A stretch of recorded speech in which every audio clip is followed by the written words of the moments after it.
بسم اللہ الرحمن الرحیم۔ اللہم صلی علی محمد و آل محمد۔ صحیح البخاری جلد سوم کتاب الرقاق، جس کی حدیث نمبر 1502 ہے اور صفحہ نمبر 598 ہے۔ نبی کریم صلی اللہ علیہ وآلہ وسلم نے فرمایا، میں حوض پر کھڑا ہوں گا کہ ایک جماعت سامنے آئے گی، اور جب میں انہیں پہچان لوں گا تو ایک شخص میرے اور ان کے درمیان میں سے نکلے گا، اور میں کہوں گا کہ ادھر آؤ، اور کہے گا کہ ادھر آؤ۔ وہ کہے گا کہ یہ لوگ آپ کے بعد الٹے پاؤں واپس لوٹ گئے تھے۔ پھر ایک اور گروہ میرے سامنے آئے گا، اور جب میں انہیں بھی پہچان لوں گا تو پھر ایک شخص میرے اور ان کے درمیان سے نکلے گا اور ان سے کہے گا کہ ادھر آؤ۔ میں پوچھوں گا کہ کدھر؟ وہ کہے گا کہ جہنم کی طرف۔ باخدا میں پوچھوں گا کہ ان کے احوال کیا ہیں؟ کہے گا کہ یہ لوگ آپ کے بعد الٹے پاؤں واپس لوٹ گئے تھے۔ میں نہیں سمجھتا کہ ان میں سے ایک معمولی تعداد کے سوا باقی نجات پا سکیں گے۔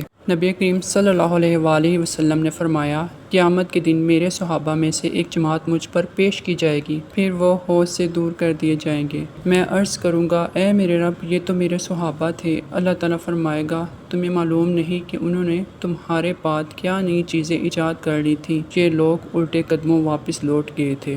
ایک اور حدیث میں اصحاب سے روایت ہے کہ حضور صلی اللہ علیہ وآلہ وسلم نے فرمایا، حوض پر میرے صحابہ کی ایک جماعت لائی جائے گی، پھر انہیں اس سے دور کر دیا جائے گا۔ میں عرض کروں گا، اے میرے رب، یہ تو میرے صحابہ ہیں۔ اللہ تعالیٰ فرمائے گا کہ تمہیں معلوم نہیں کہ انہوں نے تیرے بعد کیا نئی چیزیں ایجاد کر لی تھیں؟ یہ الٹے پاؤں اسلام سے واپس لوٹ گئے تھے۔ اسی طرح ایک اور حدیث میں نبی کریم صلی اللہ علیہ وآلہ وسلم نے فرمایا، میں حوض پر موجود رہوں گا اور دیکھوں گا کہ تم میں سے کون کون میرے پاس آتا ہے۔ پھر کچھ لوگوں کو مجھ سے الگ کر دیا جائے گا۔ میں عرض کروں گا کہ اے میرے رب، یہ تو میرے ہی آدمی ہیں اور میری امت کے لوگ ہیں۔ مجھ سے کہا جائے گا کہ تمہیں معلوم بھی ہے انہوں نے تمہارے بعد کیا کام کیے تھے؟ واللہ یہ مسلسل الٹے پاؤں لوٹتے رہتے تھے دین اسلام سے۔